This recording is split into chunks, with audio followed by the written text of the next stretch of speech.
Turn with me, if you would, to John chapter 4, verses 23 through 24. Once you have it, say, I have it.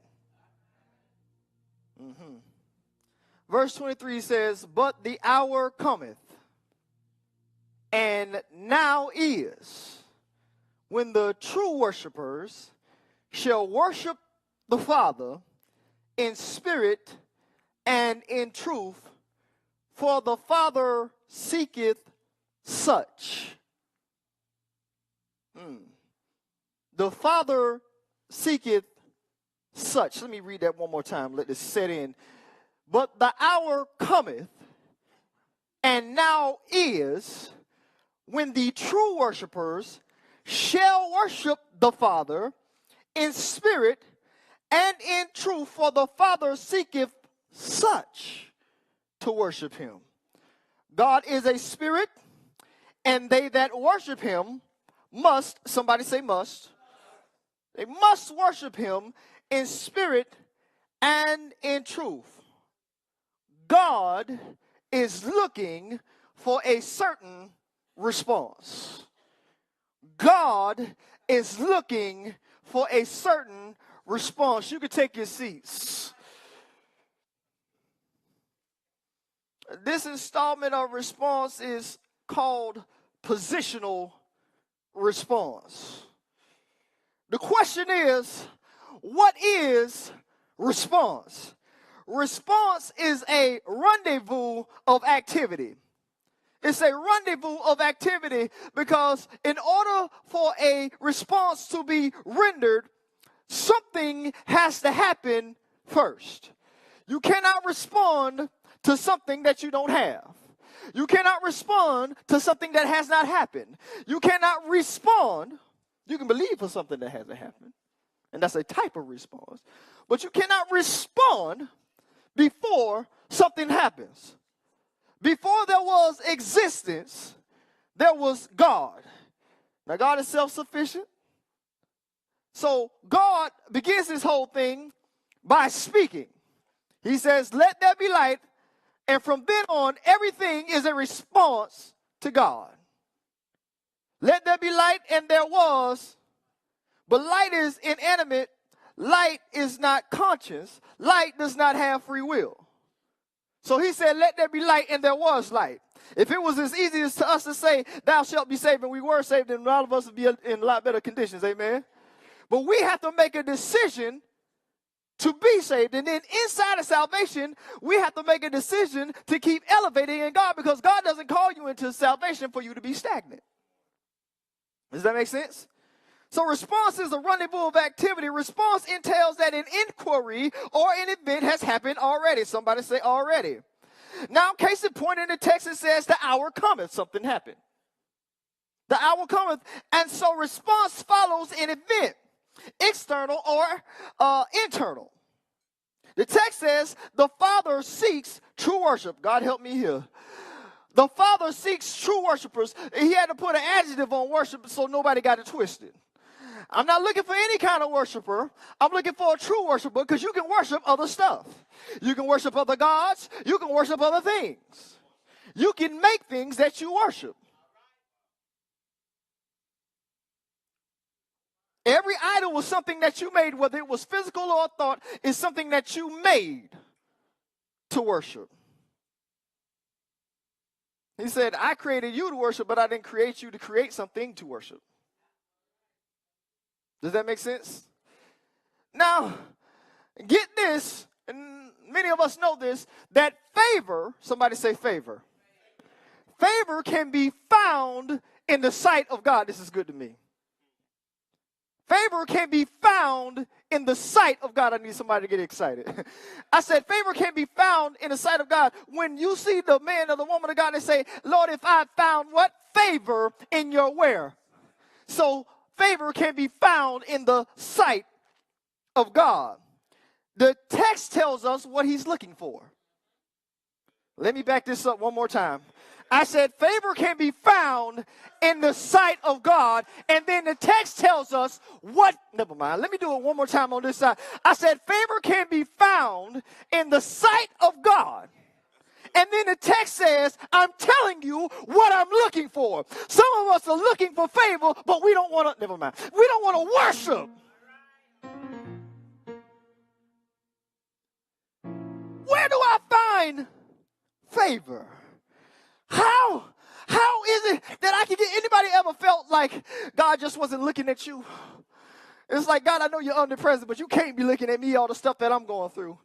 You can't be looking at my situation. I know you're under, it's like we self-defeating sometimes with that. It's like, but what were you doing?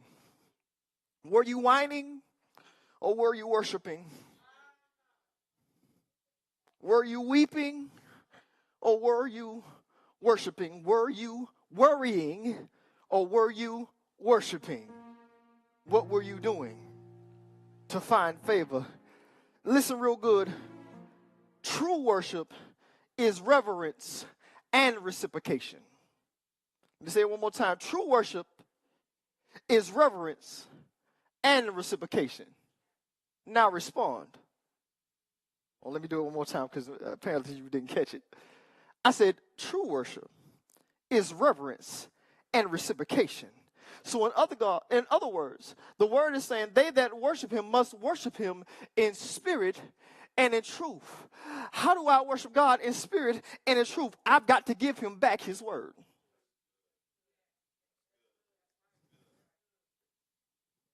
Because what qualifies truth? We've got a huge misnomer, and y'all know I got a personal problem with it, with this phraseology that says, I'm living my truth.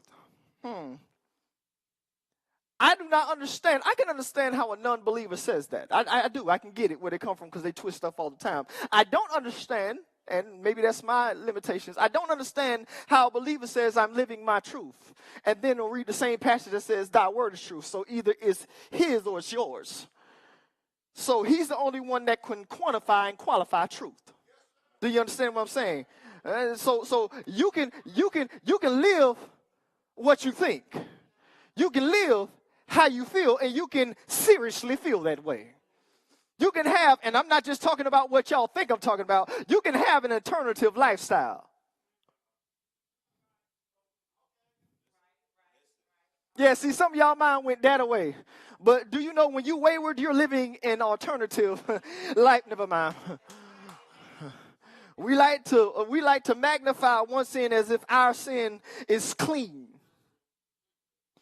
But if you are not following the word of God, then you're living in, I know the Bible says wayward, but you're living an alternative lifestyle. He said, because I didn't want you to have an alternative lifestyle, I wanted you to have an abundant lifestyle, but you got to come get it. He said, I come that they may have life and they might have it more. He said, I don't just want to give you life, and I don't just want to give you abundance. I want to give you more abundance. Okay, maybe it's not good. Let me keep moving. But true worship is reverence and reciprocation, which means that not only do I reverence God because, you know, we've regulated worship to a tempo. We've relegated worship to something sensual. Now you got to feel worship. I be wondering sometimes what's going on in these services. I was like, man, it's awfully fleshly the way this junk is coming off. We got to feel a certain way about worship. We want to be in worship so we can feel a certain way. Oh, when I worship people, oh, whoa. What you feeling? Worship ain't about a feeling.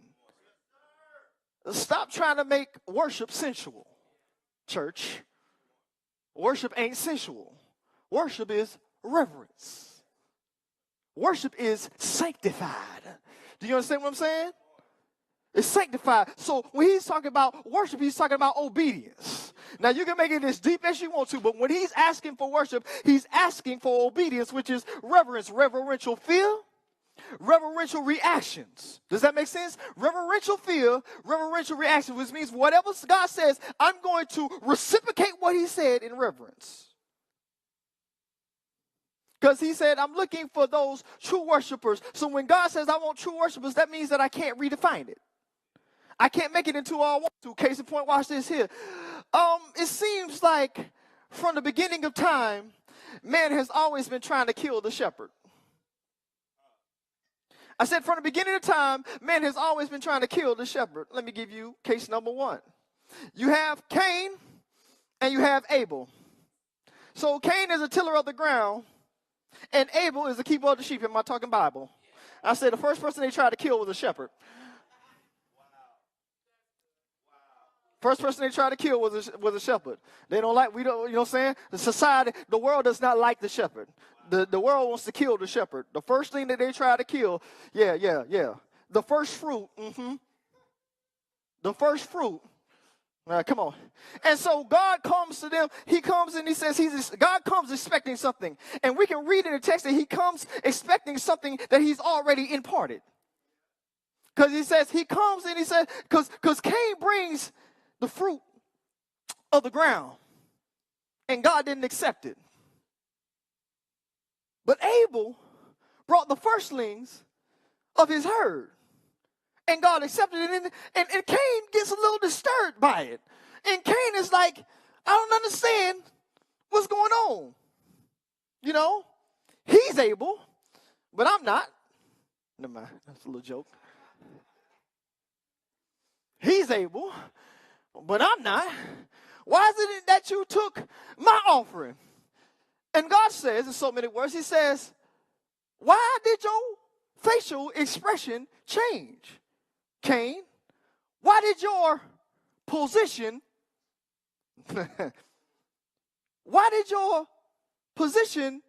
change? I gave you something to respond with, and now you're upset that what you chose to respond with wasn't accepted by me because it wasn't true. It was available, not true. You can't give God just what's available. You have to give him what he asked for. You have to give him what he asked for. He didn't go to Cain and say, Cain, bring me the firstlings of your flock. Cain does not have a flock. Hello, somebody. I'm glad that Cain don't have a flock. I'm glad that Abel has a flock. Some of y'all will catch that 2 times. Cain got a mob, though.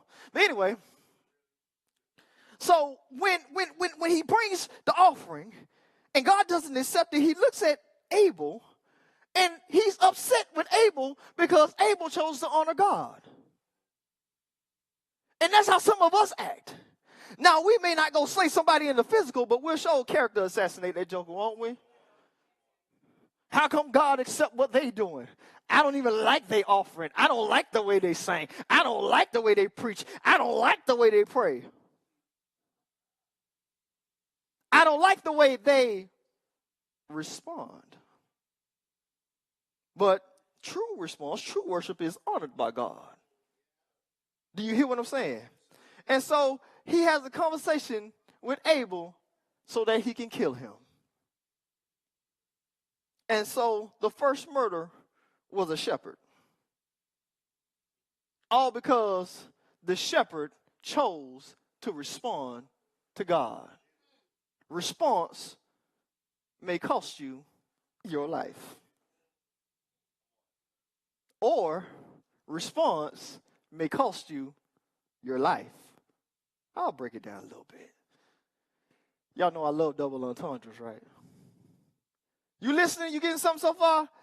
Get this. Life is determined and governed by response. Life is determined and governed by response. Every person is a nominee, recipient, and attendant of response. Life makes you a nominee. The minute that you were born, you became a nominee. You know, when they put somebody in office, you're a nominee, right? Before they put them in office, you're a nominee, right? So you automatically, when you're born, you're already a nominee of response. But not only are you a nominee of response, but you're also a recipient of response, because the only reason that you're alive is because the first response of man to God was to live. God blew the breath of life into man, and he became a living soul. So our first response was to live. Man, come on. Our first response was to live. And then what was our next response? The next response that requires our consciousness, because living doesn't require consciousness at first, right? So the next response, now he gives them a command. He says, be fruitful and multiply, right? But they don't directly respond to that because there's no what? There's no woman. So the first response that man has to do consciously is to do what? Name. He says, you got to name every beast and fowl that I bring to you. So God never asks you to do something that he doesn't bring to you first. Now he created it and then he brings it to you to put a name on it. And so now Adam responds like this. He says, I've got to name all these animals. And what does he do? He names the lion, which has now become the symbology of the Lion of Judah, Christ. But he also names the serpent before it's cursed. And the serpent was known as the most subtle beast of the field before it was cursed. Isn't it something that he gave it a name and it kept this trait, though it changed its form?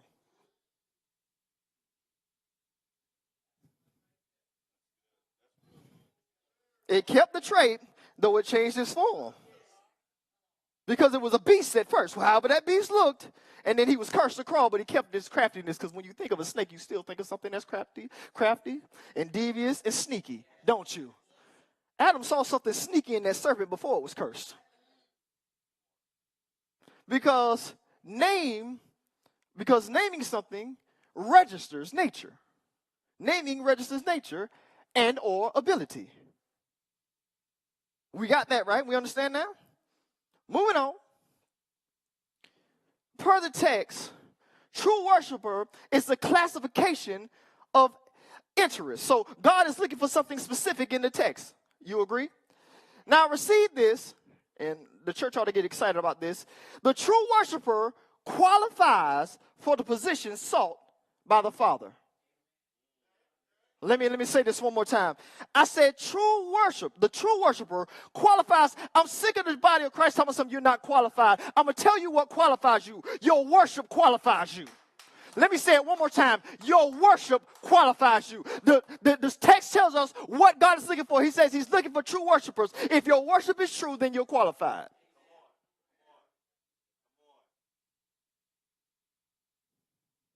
The true worshiper qualifies for the position sought by the Father. True worship is the response God is looking for. Y'all all right with that?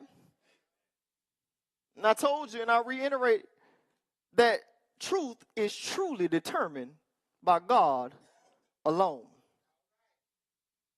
Consider this. 1 John chapter 5, verse 14 says this. And this is the confidence that we have in him, that if we ask anything according to his will, he will hear us. Right? So I got the word from God, which should provoke my response. Right? So this confidence, he gave me the confidence, he gave me the faith, he gave me the word. This confidence that we have in him, that if we ask anything according to his will, so even, let me get ahead of myself. Even when we ask, when we were in sin, how did we get God to acknowledge our petition? It's because our petition was according to his will. Because in order to petition God, you have to acknowledge that he is.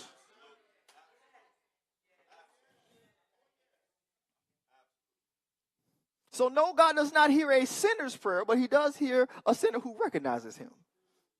Because if he didn't hear the sinner that recognized him, none of us would be saved. Huh? Who can be saved? The one that recognizes God. No matter when. On the cross, man about to go out, he said, look, now I was mocking you all the way up to this cross, but sitting up here on this cross, it just got real. Right?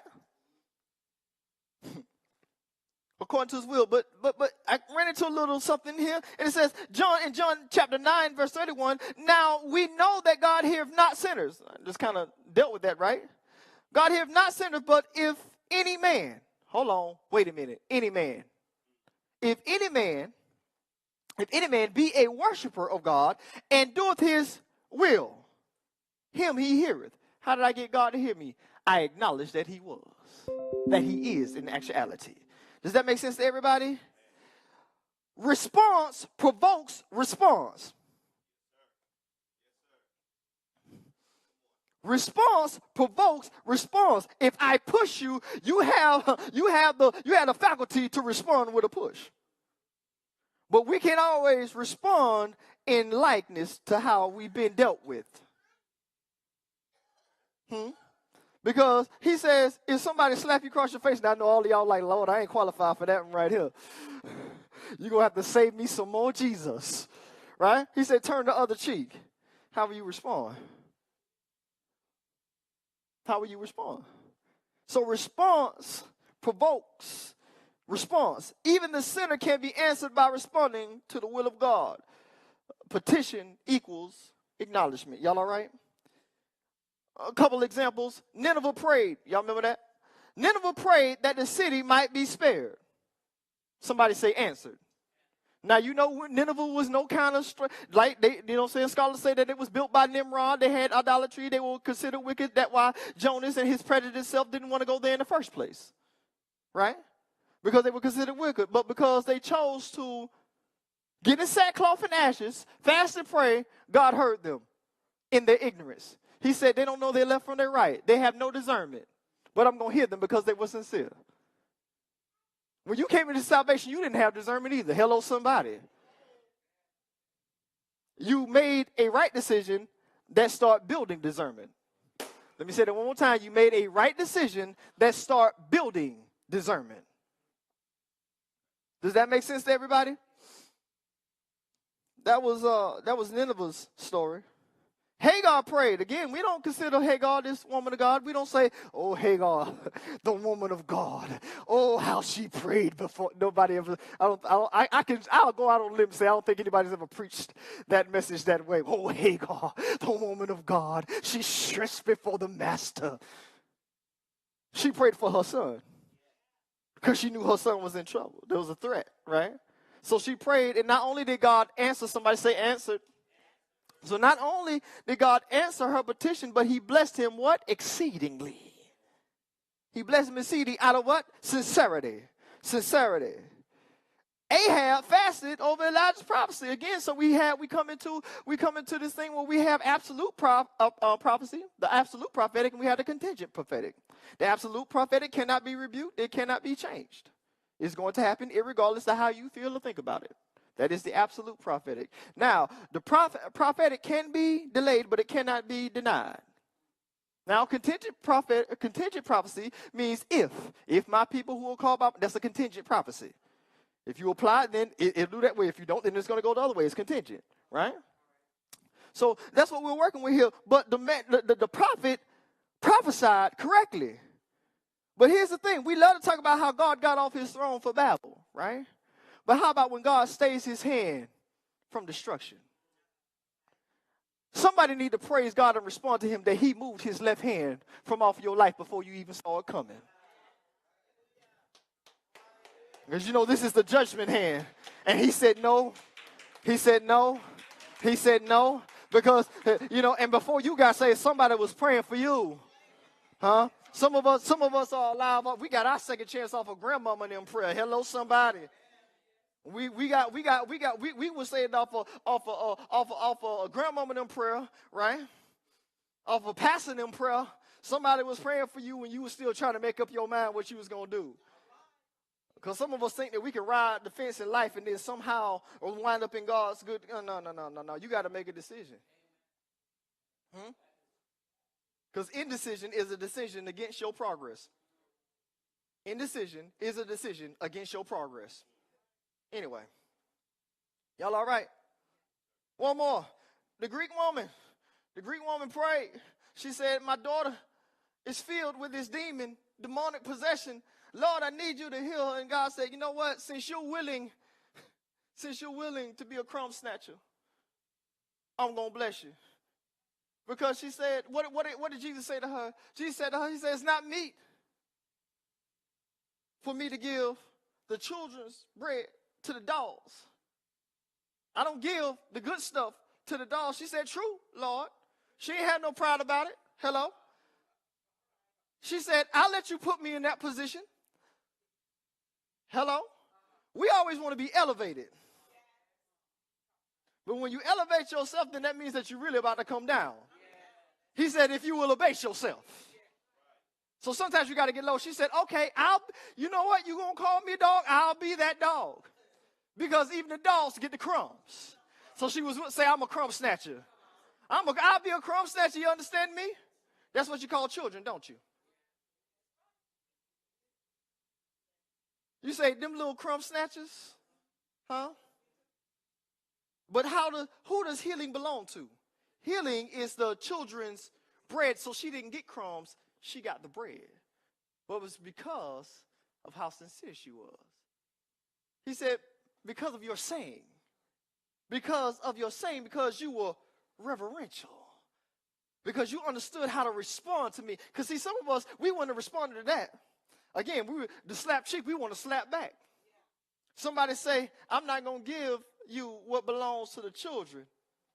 Because it's not meat for me to give to the dogs what's the children. Some of us would have been like, well, I don't want it anyway. Or they going to call you a savior. How you going to talk to me like that? I don't know if Jesus could really preach in the kingdom right now. I know that's crazy. I know that sounds. I wonder if Jesus preached right now, how many people would really like, he ain't the one. He can't be the one. He can't be the one. He calling people a den of vipers, brood of vipers, right? Den of thieves. Jesus don't talk like that. Jesus don't judge.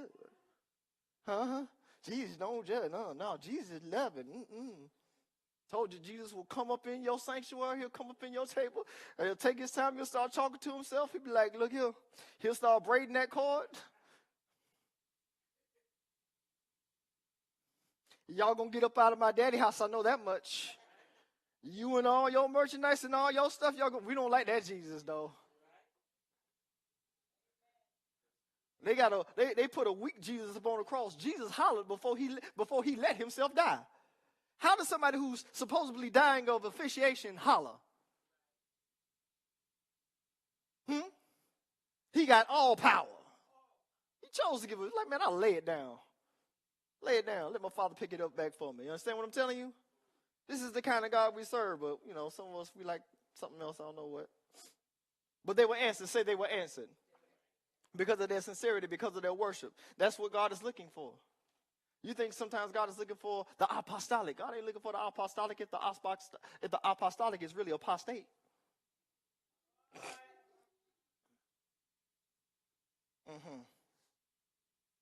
You got to be careful with that thing.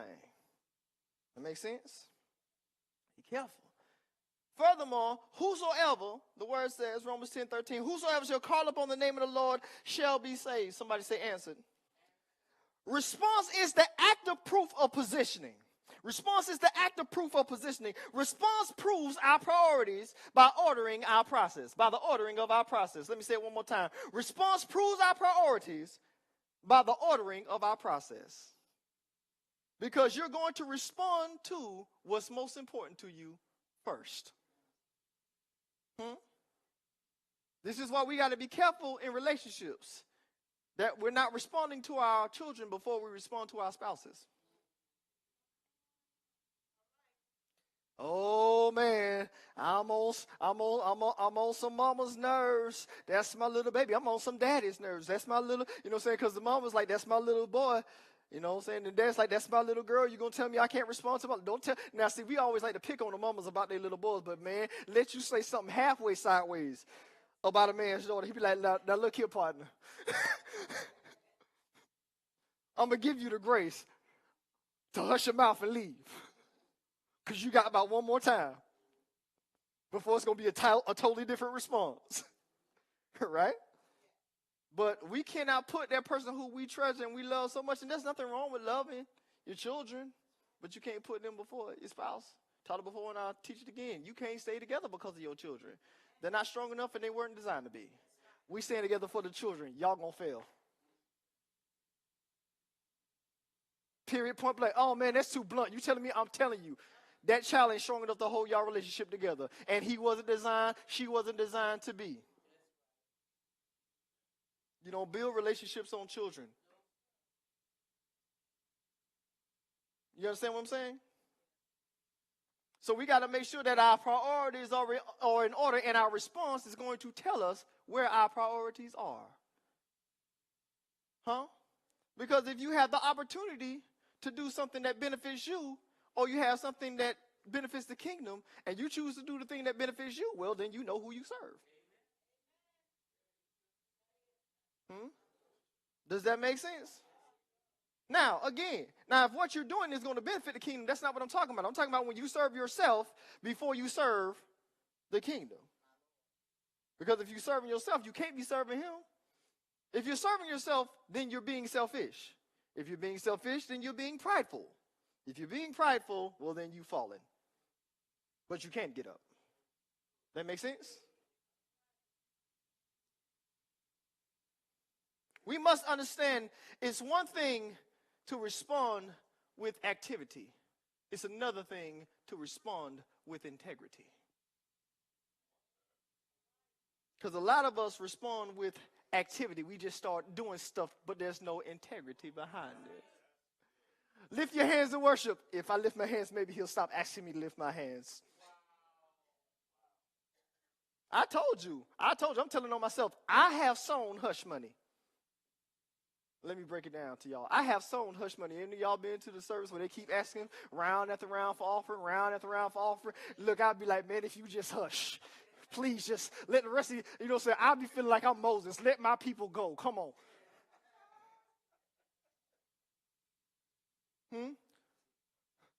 So I sown hush money. It didn't bless nothing of my life. All it did was cause somebody to hush.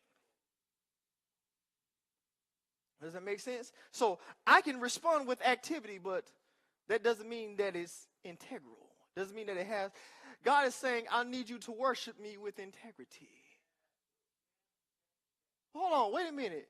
If I can worship you with integrity, that means that I can worship you no matter where I am, no matter what I'm doing, no matter who's watching. Because that's what integrity is about.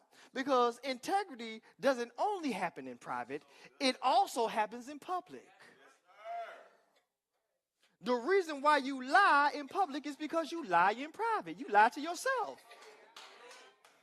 You had to tell yourself the lie before you told somebody else. You had to convince yourself that it was. You had to convince yourself that mess was right before you was going to convince somebody else. Matter of fact, you recited that junk in your head. I got to make sure that this one, because again, a lie will never be anything but a lie. But a lie can carry believability. That's how he got Adam and Eve, right? That's how that crafty serpent got Adam and Eve, because it was believable. It wasn't true, but it was believable. He said, the day that you take care of this, you'll be just like God. God made you in the image and his likeness. Y'all get to talk with God in the cool of the day. Huh? Y'all get to walk and he be right there with you and you still looking for more? Imagine if the second Adam would have failed for the same trick. You know, the devil don't really have new tricks. He just reword stuff, right? Jesus is fasting in the wilderness. What does he offer him? Bread.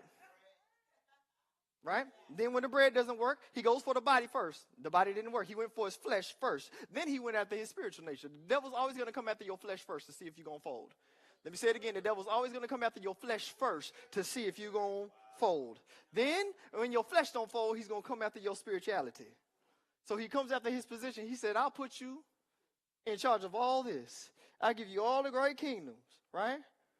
Like I said, this is my version of Jesus. Dude, you must not know who I am. You have no clue. I made all this.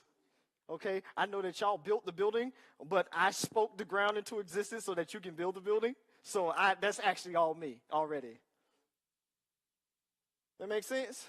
But he comes after his spirituality. He comes after his position by saying, he said, look, even if you say something, you know what I'm saying? Can't the angels come get you?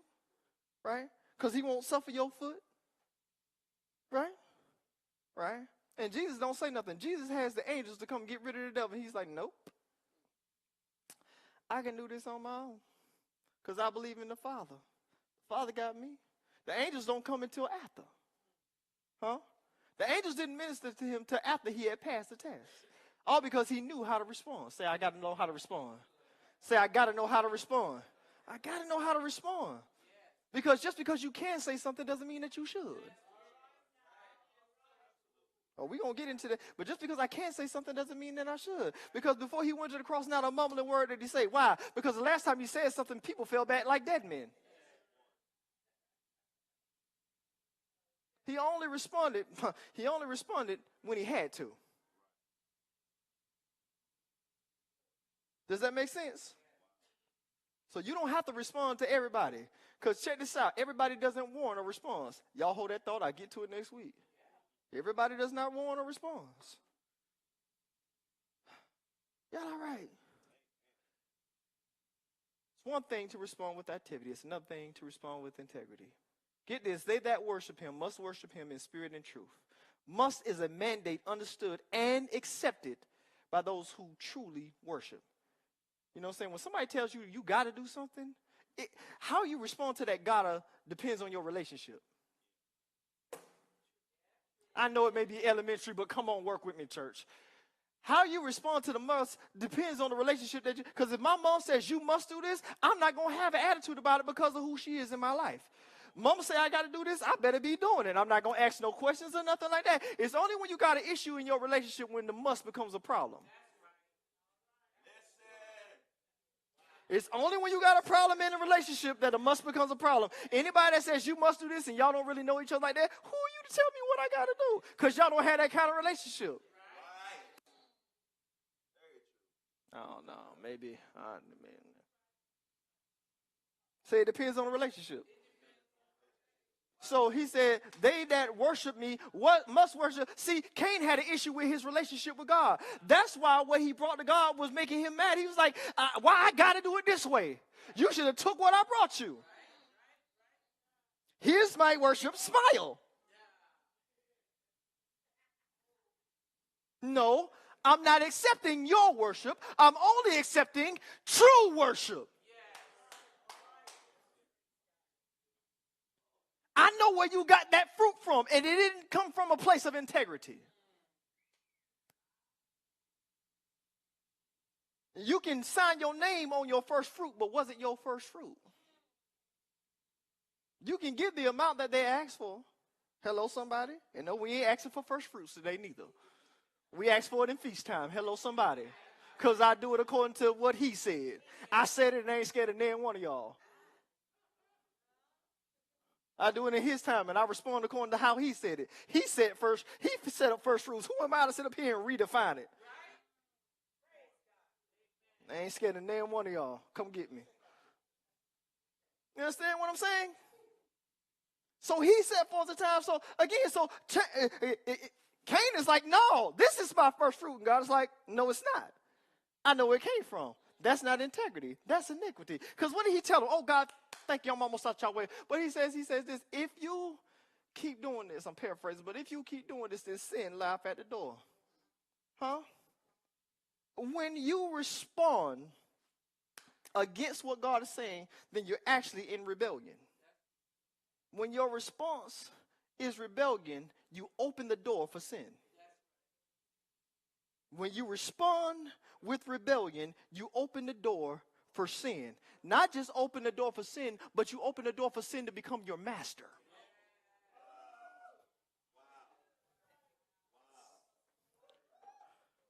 Why can't I stop doing this? What door did you open? Where did you fail in your response? Why can't I get out of this? What door did you open? I told y'all this was a little bit more than you might have thought. What door did you open? Sometimes we like the devil crept in. The devil didn't creep in. You opened the door.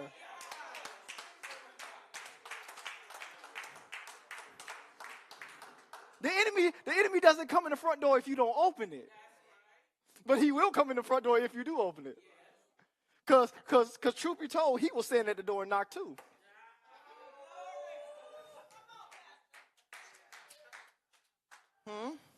Because I told y'all, because faith comes by hearing, but so does fallacy.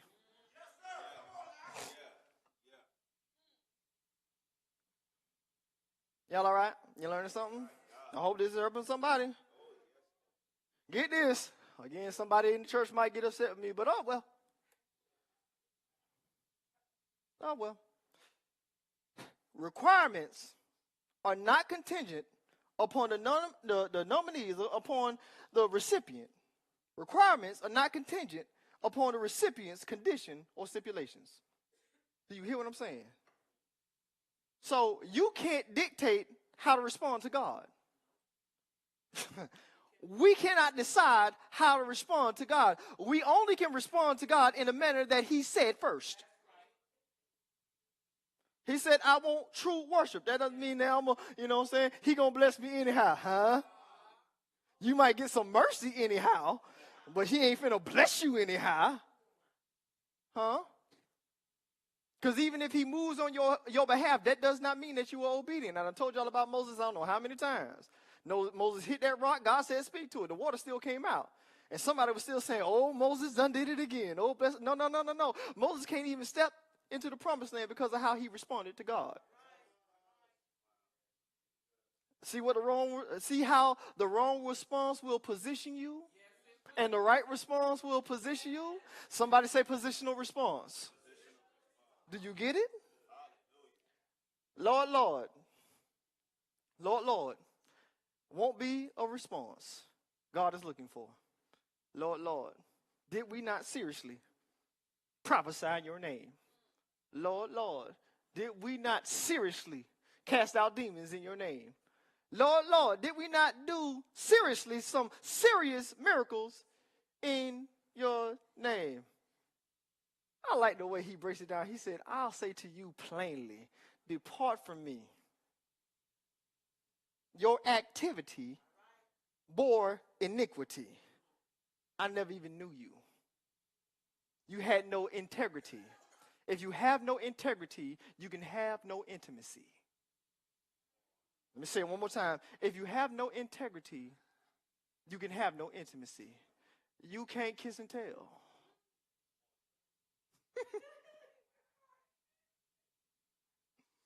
That's what Judas does. Never mind.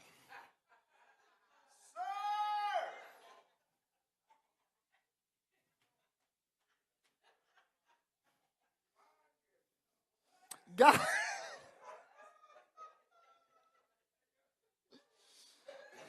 God is looking for true worshipers. True worship accompanies right relationship. Get right with God. Do it now. Learn how to respond to him. How am I going to respond to God? I got to respond to him with integrity. I've got to respond to him in sincerity. If he asks for my best, I can't bring my seconds. Because when I bring God my seconds, he becomes a leftover instead of my main course. Do you understand what I'm telling you? Talking about some old taste and see. You eating leftovers.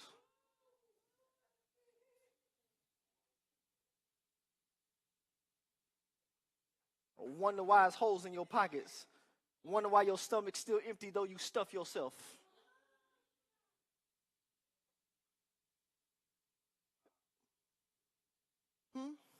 But positional response puts me in a position where I become qualified by what he gave me.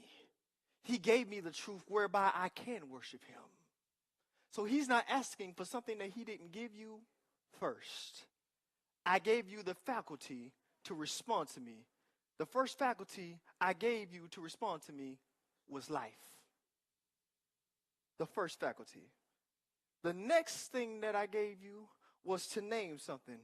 So here's the thing.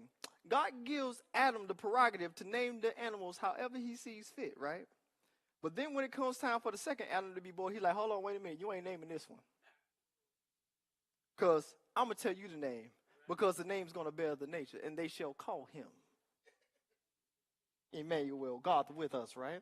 They shall call him Wonderful Counselor. They shall call him Prince of Peace, right? They shall call him the Everlasting Father, the Mighty God. Huh? And isn't it funny how when the different people that the names that we echo now for God are people that found him in different positions. He became Jehovah Jireh because of a position that he filled. He became my provider because he asked me to go up on a mountain first. He said, how are you going to respond to me? And he says, and I'm on your way. He says, bring me your son. Abraham doesn't get Ishmael because he understands that that's not his son in God's sight. He ain't going to find favor in God's sight with something that God doesn't recognize. So he brings him the son that God recognizes, right? Brings him up to place. And Abraham says, in responding to God, in responding to his son actually, he said, Father, where's the sacrifice? He said, God will provide himself a lamb. Right? Response provokes response. God doesn't respond the way that Abraham said, because he doesn't provide him with a lamb, because it's not time yet. He provides him with a ram. And ram symbolizes prophecy. Adam named that ram. Do you understand? Do you understand what I'm telling you? How will you respond to the word that you just heard? The hour has cometh. The hour cometh. But now is when true worshipers shall worship the Father in spirit and in truth. How will you respond? With your intentions? With your ideas? Or will you respond with integrity? Will you respond with the breath that he gave you? He said, let everything that have breath praise. So everything that has breath can and will eventually praise. But now some of the praise is going to get mad at me. Praise ain't what he's looking for. He going to get praise. Say he going to get praise. He's going to get praise. Right? At that point in time, free will is off the table because everything, every knee shall bow, every tongue shall confess, they going to say they going to praise. But worship is a choice. Worship is a choice. But the way you worship is a mandate. True worship is what he's looking for. Favor is found in the sight of God. And he just told you where to look for it. He just told you where he's looking. He just told you where he's looking. He just told you where he's looking. Will your worship get God's attention? Give God praise all over this place.